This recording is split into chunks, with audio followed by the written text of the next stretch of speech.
Welcome back, fellow code biology enthusiasts.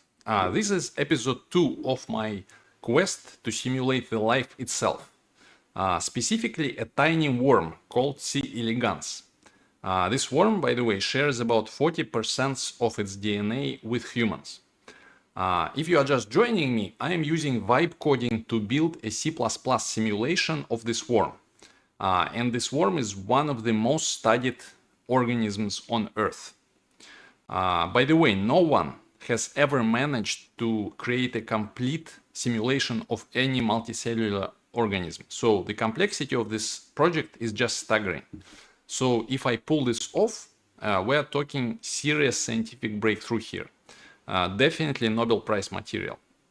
And by the way, if I can simulate the worm in the computer, then simulating humans should also be possible and not too far behind.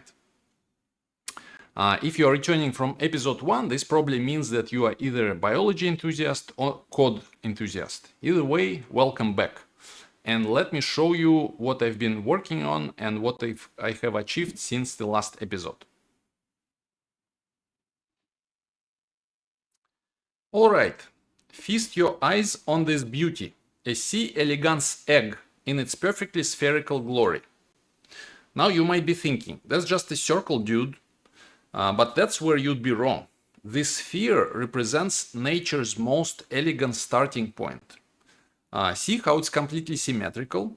That's intentional. It hasn't decided which way is up yet. See this timer at the left top? That's the simulation clock ticking away. And here's the fun fact that will either impress you or make you question my life choices.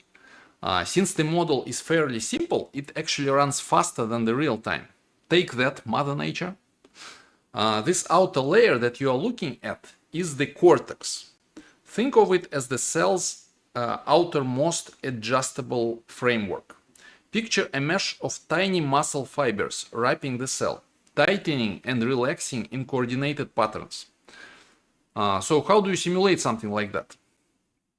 I did it using Spring Network. So each of these lines is an edge, is a spring essentially, and these are the nodes where the springs are attached. And now, what happens next, you will ask? And I'll tell you, the sperm arrives. So this is the event that will disrupt the cell symmetry. Once the sperm arrived, let's say it has arrived here at the bottom. This end becomes posterior end of the cell, and the opposite end, this one, becomes anterior. And I have a useful mnemonic how to remember what's posterior and what's anterior. Imagine that the sperm is a puppy tail. Imagine that there's a tail here at the bottom of the cell. It's like a cute little puppy wagging its tail. And where the tail is, there's also poop. So poop makes posterior end. And this end, the opposite, is anterior. So this newfound asymmetry sets off a cascade of chemical signals, prompting the cortex to contract around the equator, here, like a belt, morphing our sphere into a graceful ellipse. And in case you are watching and waiting for this to happen, hold tight. It's not yet implemented, but it's coming. Now let me show you something I did finish. A major code reorganization, which I'm genuinely proud of. As the project grew, I hit a classical programmer problem. I couldn't find anything anymore. The code base was turning into digital spaghetti, with files and classes scattered all over the place without any clear structure. And I kept asking myself, how should I organize this? By function, by complexity, by creation date, nothing felt right. And then it hit me.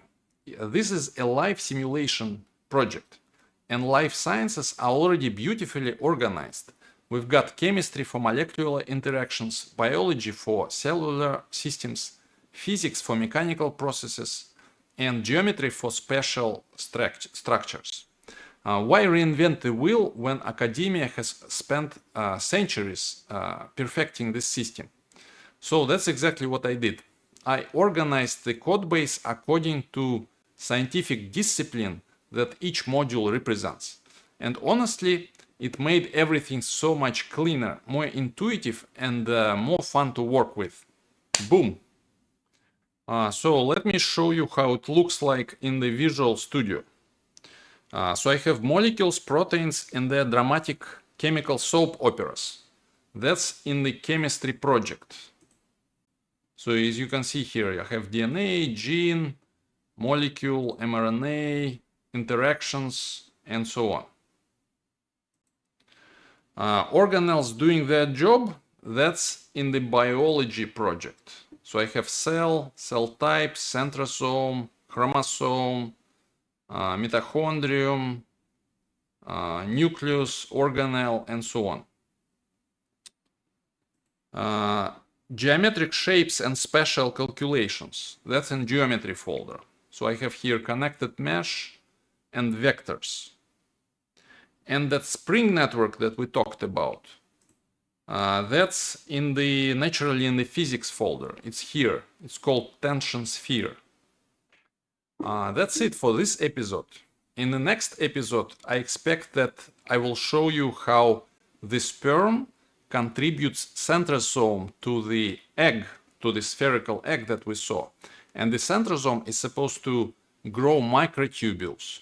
And in the places where the microtubules touch the cortex surface, some chemical reaction is supposed to happen, and the cortex should start changing shape. So see you in the next episode, guys.